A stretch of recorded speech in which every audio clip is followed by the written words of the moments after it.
Jogo aberto de volta para a gente continuar falando de campeonato goiano. Falei no primeiro bloco que o Inhumas já é a sensação do campeonato, né? 3 jogos, 3 vitórias. E Tandara, ontem teve mais uma, né? Exatamente. Vamos acompanhar então o gol da vitória do Inhumas. O Inhumas que enfrentou o Abecate fora de casa e ganhou com um gol de pênalti cobrado pelo Valdo aos 21 minutos do primeiro tempo. Inhumas 1-0 no Abecate. Inhumas líder absoluto do campeonato goiano. Vitória magra do Inhumas, mas a Aparecidense, uma vitória um pouco mais elástica. Foi 3-0, esse primeiro gol foi do Igor Leite de cabeça logo aos 2 minutos de jogo. Aí depois, quem pegou a sobra ali foi João Marcos, na cara do gol, só empurrou para dentro.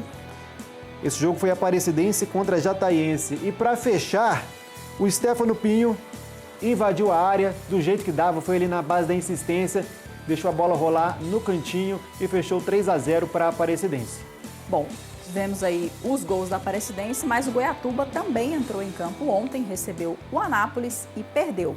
O Galo da Comarca venceu por 1-0 com o gol do Matheus Lagoa. A gente está acompanhando aí o gol do Matheus Lagoa, ele avançou em velocidade, chutou no cantinho, 1-0 para o Anápolis, primeira vitória do Anápolis nesse campeonato goiano de 2025. Esses foram os jogos da quarta-feira, mas hoje tem rodada ainda. Mas antes, vamos conferir como é que ficou a classificação com essas partidas de ontem do campeonato goiano. O Inhumas segue na liderança com 9 pontos, seguido pela Aparecidense com 6, o Atlético é o terceiro com 5, Anápolis é o quarto com 5 também.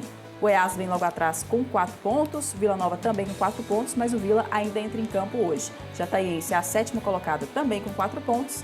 E temos Goiatuba com 3, Abecate também com 3 e o Craque. Lá na zona de rebaixamento, os times que ainda não pontuaram. Goianésia e o Goianésia que joga hoje. E é isso que a gente vai falar agora. A gente vai falar um pouquinho da partida de hoje, que fecha a terceira rodada do Goianão.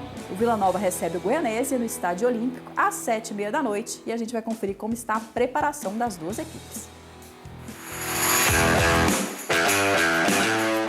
O time que ainda não sabe o que é derrota contra o time que perdeu os 2 jogos que disputou até aqui. Essa é a cara do confronto entre Vila Nova e Goianésia.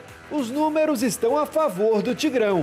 Não tomamos gol ainda, fizemos 4 pontos, estamos invictos na competição. Mas apesar desses dados positivos, outros números atrapalham. Por exemplo, marcou só um gol de pênalti lá na primeira rodada. Agora a cobrança é por vitória dentro de casa. Qualquer outro resultado será considerado fracasso. Acho que não tem mais time bobo, não tem mais time frágil, não tem mais time superior. Eu acho que dentro de campo a gente tem que fazer o nosso melhor.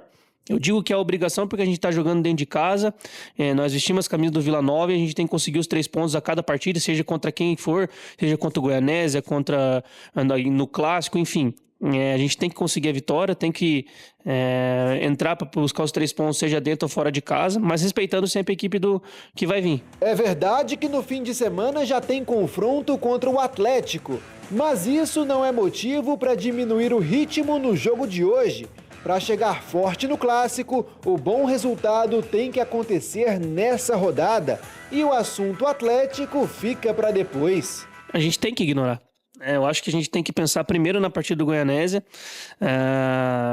respeitar a equipe do Goianésia e tentar fazer de tudo para que a gente conquiste os 3 pontos e depois da partida. E sim, depois que acabar o juiz apitar, a gente vai pensar no Atlético Goianiense, fazer a melhor recuperação para enfrentar o Atlético, fazer a melhor logística para enfrentar o Atlético e pensar depois do jogo contra o Goianésia. Lógico, a gente sabe que um clássico mexe muito com a cidade, com o torcedor, com nós mesmos. Mas a gente tem que entender que o campeonato é jogo a jogo. Nessas primeiras rodadas, as escalações ainda são misteriosas. Aos poucos, os torcedores vão conhecendo as novas caras e adotando os jogadores preferidos. Enquanto o técnico Rafael Lacerda ainda tenta encontrar o time ideal. Hoje nós não temos mais definição de equipe titular. Então, assim, eu preciso nesses primeiros jogos, não digo rodar o elenco, mas eu preciso alternar na escalação para oportunizar o elenco que está treinando muito bem.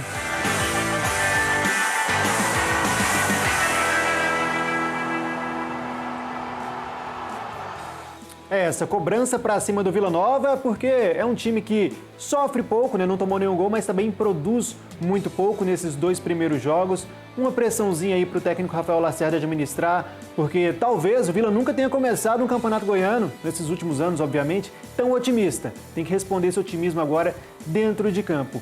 No próximo bloco a gente vai falar de Liga Europa, que a gente está transmitindo aqui na Band. Mas antes, olha só esse recado da Tandara. Atenção, meu amigo e minha amiga, o futuro já está aqui e você pode ser parte dessa revolução tecnológica. Venha explorar as áreas mais inovadoras da indústria com os cursos técnicos do Senai Goiás. O Senai Goiás oferece um ambiente de aprendizagem moderno e tecnológico, integrando teoria e prática para te preparar para os desafios do mercado.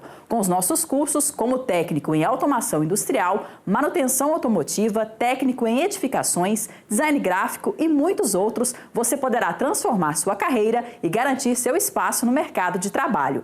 Não deixe essa oportunidade passar. Faça parte do futuro agora mesmo. Acesse o site senaigoias.com.br/eadcursos/técnicos ou ligue ou mande um WhatsApp para 4002-6213. Então já sabe, Senai, na teoria você entra na sala, na prática você entra no mercado.